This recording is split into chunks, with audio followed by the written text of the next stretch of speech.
여러분 안녕하세요. 반갑습니다. 여러분과 함께 화학 공부하는 홍성대 선생님입니다. 자, 우리 이번 시간부터는요, 4단원의 역동적인 화학 반응의 파트로 들어왔습니다. 자, 그래서 우리 동적 평형에 대한 개념을 좀 배우려고 한다고 생각하시면 되겠습니다. 여기까지가 이제 여러분들 중간고사 범위에 들어간다고 보시면 돼요. 자, 그러면은 내용 시작해 보도록 할게요. 자, 동적 평형을 배우기 위한 쪽은 개념을 학습한다고 보시면 되겠습니다. 자, 먼저 가역 반응과 비가역 반응이라는 내용이 나와 있죠. 자, 이런 내용 무슨 내용이냐? 자, 우리 옛날에 한번 이런 개념을 좀 배운 적이 있습니다. 자, A라는 물질과 B라는 물질이 이렇게 1대1로 반응을 해서 C를 만듭니다라고 한다면, 자, 만약에 반응 전에 A는 2몰 있었고요, B가 1몰 있었어라고 가정을 한다면, 얘네들이 반응을 해서 반응 후에 어떻게 존재할지 우리가 화학 반응의 양적 관계를 했던 거 기억나죠? 그죠? 이거 아마 많이 어려워도 했던 걸로 기억하는데, 그때 어떤 논리를 가지고 조금 이 내용을 했었냐면요, 화학 반응식에서의 요 개수비와 몰수비와 비례한다. 즉, 개수비와 몰수비와 비례하기 때문에 개수비만큼의 몰수가 반응을 해요. 그리고 한계 반응물이라고 하는 게 있는데, 반응물 중에서 전부 다 반응해서 반응 후에 존재하지 않는 물질을 우리 한계 반응물이라고 얘기했고요. 화학 반응에서 무조건 한계 반응물은 한 가지 이상 존재한다라고 배웠었습니다. 자, 그래서 여기 보시면 반응 전에 2몰, 1몰 있었으니까 여기서 한계 반응물은 누가겠어요? 이제 1대1로 반응하니까 당연히 A는 1몰 다 반응해서 B 1몰과 반응해가지고 C 1몰을 생성을 하겠죠. 그러니까 여기서의 한계 반응물은, 즉 반응 후에 0이 되는 물질은, 0몰이 되는 물질은 B겠고요. A 같은 경우는 2몰 있다가 1몰 반응해서 1몰이 남겠고, 결과적으로 A 1몰과 C 1몰이 존재하는 상황이 된다라는 거, 여러분들이 옛날에 화학 반응 양적 관계 정말 지긋지긋하게 했던 거 기억날 겁니다. 기억이 안 나서 상관은 없어요, 일단은.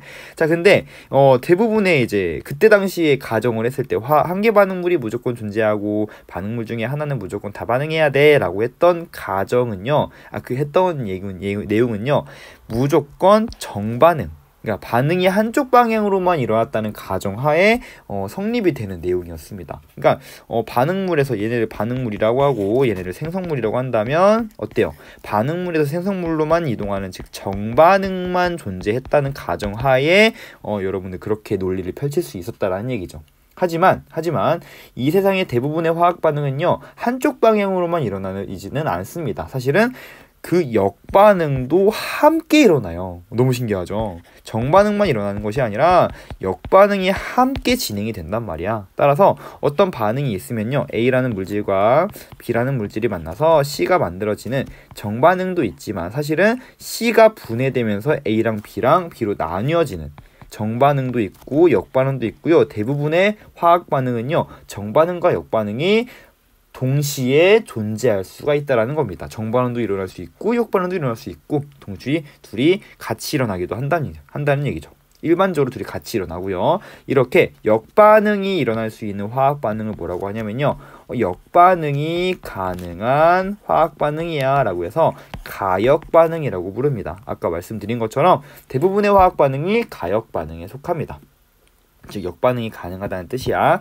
그럼 역반응이 불가능한 반응은 뭐라고 할까요? 바로 비가역 반응이라고 하고요. 대표적인 예시로 뭐가 있냐면 우리 연소 반응이 있죠. 그래서 내가 만약에 종이를 태웠어, 종이를 탔어. 그러면은 종이가 이제 연소가 되면서 뭐 이산화탄소와 물, 그리고 재로 이제 남겠는데요. 만약에 재와 이산화탄소와 물이 다시 종이로 만들어지는 그러한 과정은 거의 일어나기 어렵잖아요. 그렇기 때문에 그런 거를 일반적으로 비가역 반응이라고 얘기를 하는 겁니다. 역반응이 일어나기 어렵거나 아니면은 너무 적게 일어나서 무시할 만큼 적다라는 의미로 비가역 반응을 씁니다.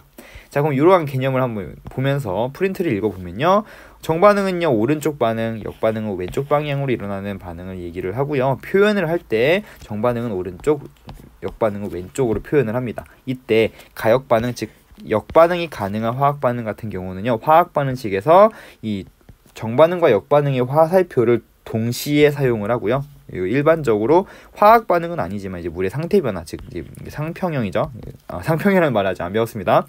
물이 이제 요 반응 자체가 화학적 변화는 아니지만 물리적 변화이긴 하지만 이 상황도 마찬가지. 이제 증발도 하지만 뭣도 됩니까? 응결 또는 이제 응축이라고 얘기를 해요. 응축이라는 말을 더 많이 쓸 텐데 응축되는 반응이 이게 응축되는 상태 변화도 있죠. 그래서 증발되거나 아니면은 응결, 응축하는 이러한 과정이 이제 함께 일어나요라고 해서 여기서 이제 정반응과 역반응을 두 개의 가역 반응의 표시로 표현했다고 보시면 되겠습니다. 그죠? 자, 나머지 이러한 반응들은요, 그냥 이런 거 있구나 하고 살펴보시면 되고요. 너무 막 이렇게 달달달 암기할 필요는 없습니다. 우리 여기서는요, 한 요 정도의 내용만 좀 기억하고 있으면 될 것 같고요. 요 증발과 응축에 대한 내용 좀 이따가 동적 평형에서 자세하게 살펴볼 예정에 있어요. 아무튼 간에 가역 반응은 역반응이 가능한 화학 반응이며 정반응과 역반응의 화살표를 동시에 사용하는구나 라는 느낌으로 그냥 넘어가시면 되겠습니다. 그럼 비가역 반응은 뭐야? 한쪽 방향으로만 일어나는 거고요. 정반응이 일어나거나 역반응이 이제 정반응에 비해서 무시할 수 있을 정도로 거의 일어나지 않는 반응을 이제 비가역 반응이라고 하고, 대표적인 예시로 연소 정도 기억하시면 될 것 같아요. 그죠? 자, 이 정도 하고 그냥 이렇게 간단하게 하고 넘어가는 이유가 있겠죠. 자, 동적 평형에 대한 내용이 지금부터 중요하게 된다고 보시면 되겠습니다. 자, 동적 평형은 뭐냐? 자, 보시면은 일단 선생님이 아까 얘기했던 것처럼 이제 물이 증발하고 응축하는 그러한 과정에서의 가역 반응에서의 상황을 조금 묘사를 해볼게요. 자, 선생님이 이제 물을 좀 받아놨고요. 이게 물 표면에 지금 물 분자를 선생님이 표현한 겁니다. 이게 물이야, 물. 그래서 물을 비커에 담은 다음에 뚜껑으로 닫았고요. 여기가 일단은 처음에 초기 상태는요, 진공, 그러니까 아무것도 없는 상태로 놨어요. 자, 그럼 이 상태에서 뭐가 일어나냐면요, 이 물이 먼저 뭐 하겠어요?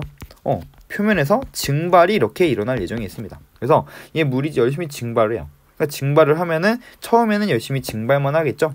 그러면은 증발을 하게 되면 요 공간에 이제 진공이었으니까 물 분자들이 이렇게 증발한 수증기 분자들이 생기고요. 이러한 수증기 분자가 어느 순간 많아지면서 그들끼리 부딪혀서 이제 운동 에너지를 잃고선 다시 떨어지는 경우가 있어요. 이런 식으로. 이런 거를 우리 뭐라고 부를 거냐면, 자, 여기 보면, 자, 색깔 좀 달리해서 위로 올라가는 거를 우리 증발이라고 한다면, 다시 떨어져 내려오는 거, 초록색으로 할까요? 다시 이렇게 떨어져 내려오는 거를 응축이라고 얘기를 할 겁니다. 응결 또는 응축이지만 응축이라는 말을 더 많이 써요, 교육과정에서. 자, 이렇게 증발이 일어나거나 증발이 많이 일어나게 되면 수증기 분자들이 많아지면서 응축이 일어날 수가 있습니다. 그렇죠? 수증기 분자가 많아지면서 응축도 많이 일어나는구나. 그럼 봐봐. 초기에는요, 자, 이거 V라고 해서 이거 증발이라고 하면요, 이거 증발 속도를 의미합니다. 증발 속도.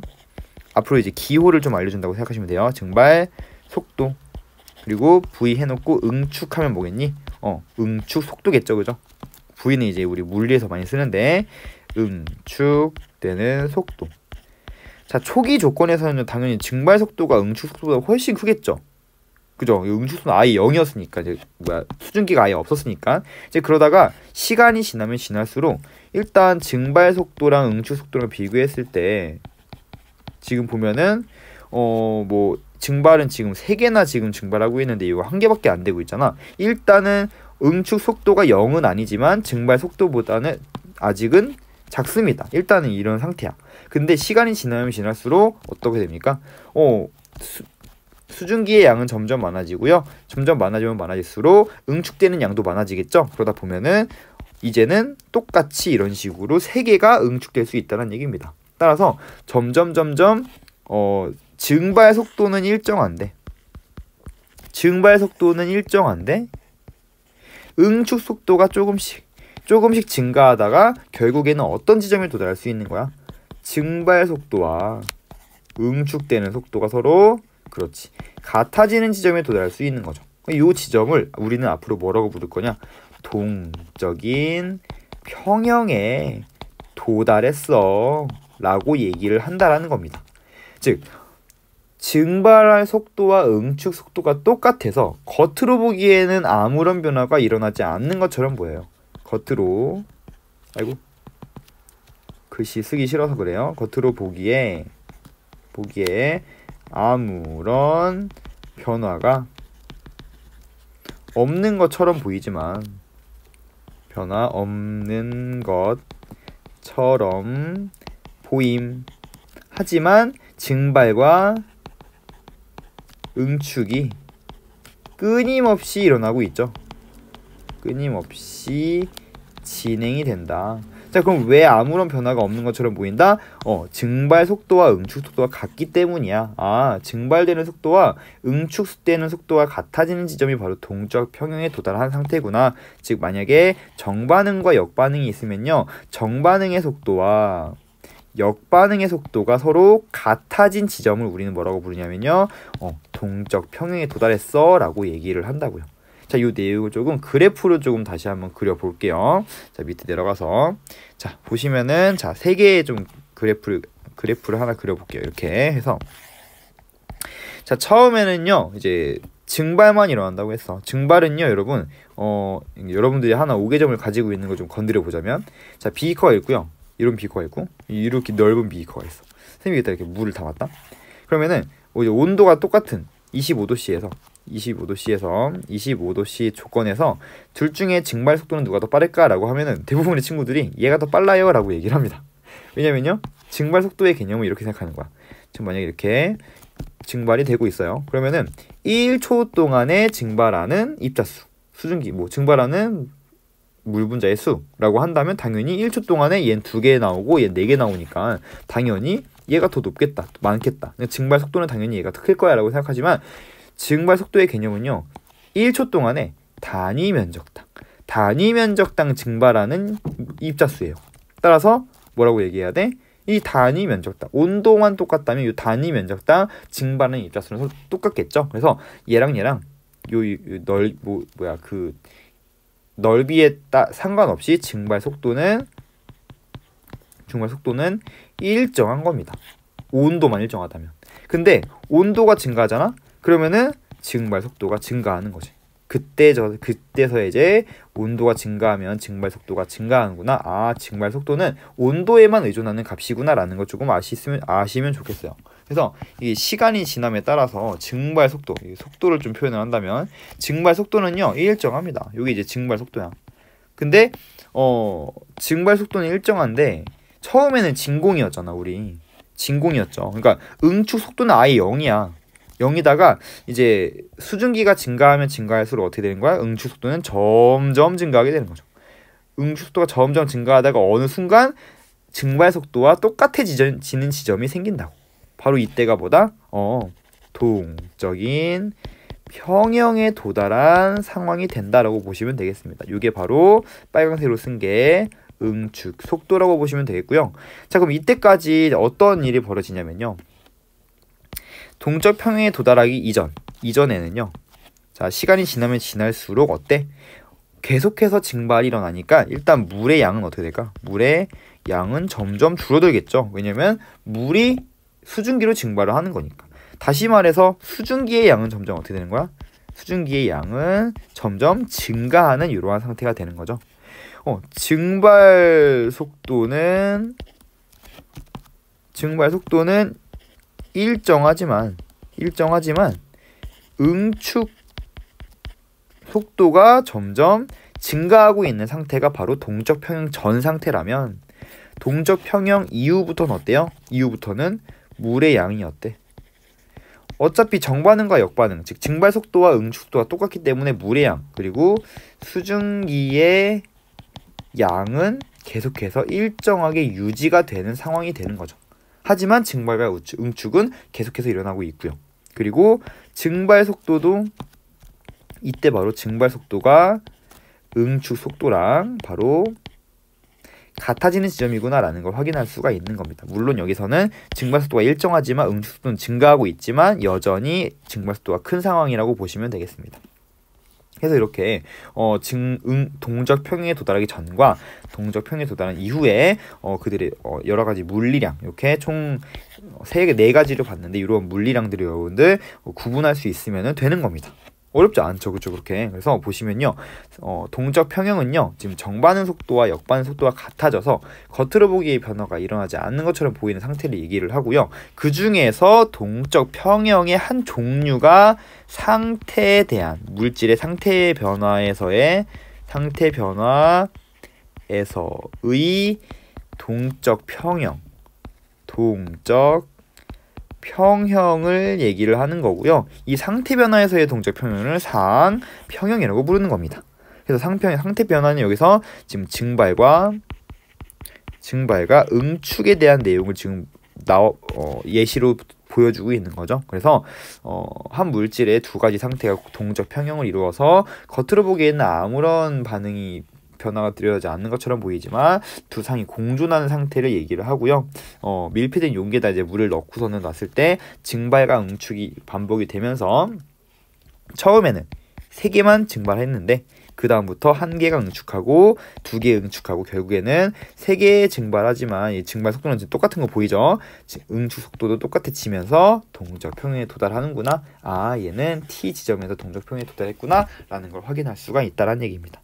자, 증발 속도가 다 같다는 거 여러분들 많이 실수하거든요. 당연히 이게 점점 감소하는 게 아니고요. 온도만 일정하다면 증발 속도는 똑같습니다. 하지만 응축 속도가 점점 증가한다라고 보시면 되겠고요. 수증기의 입자수는 점점 증가하다가 다점에 도달한 이후부터는요 일정해질 거고요. 그리고 물의 양이나 소면의 높이도 점점 감소하다가 다점의 지점에 도달한 순간부터 일정해질 거구나라는 것을 여러분들 이해하시면 되겠습니다. 그죠? 자, 그러면은 이러한 동적 평형의 하나의 예시인 뭐가 있다? 용의 평형이란 것도 있다라고 하는 거. 여러분들 방금 배웠던 내용이랑 완전 똑같이 적용하시면 돼요. 이거 무슨 말이냐? 똑같이 하시면 돼요. 자, 보시면은 선생님이 이제 물을 준비를 이렇게 했어. 물에다가 설탕을 조금 타볼게요. 설탕을 이렇게 넣었어. 그럼 일단 처음에는요 설탕에 뭐만 일어날까요? 용해 과정만 일어나요. 설탕이 열심히 용해가 돼. 용해되면은 설탕 입자들이 많아지면서 어떤 반응도 진행이 되냐면요. 다시 용해된 설탕 입자가 다시 설탕으로 석출되는 반응이 진행이 됩니다. 여러분들 요 용어 정확히 알고 계셔야 돼요. 자, 설탕이 설탕물로 되는 게 바로 용해고요. 설탕물이 다시 설탕 결정으로 나오는 것이 바로 석출이라고 보시면 됩니다.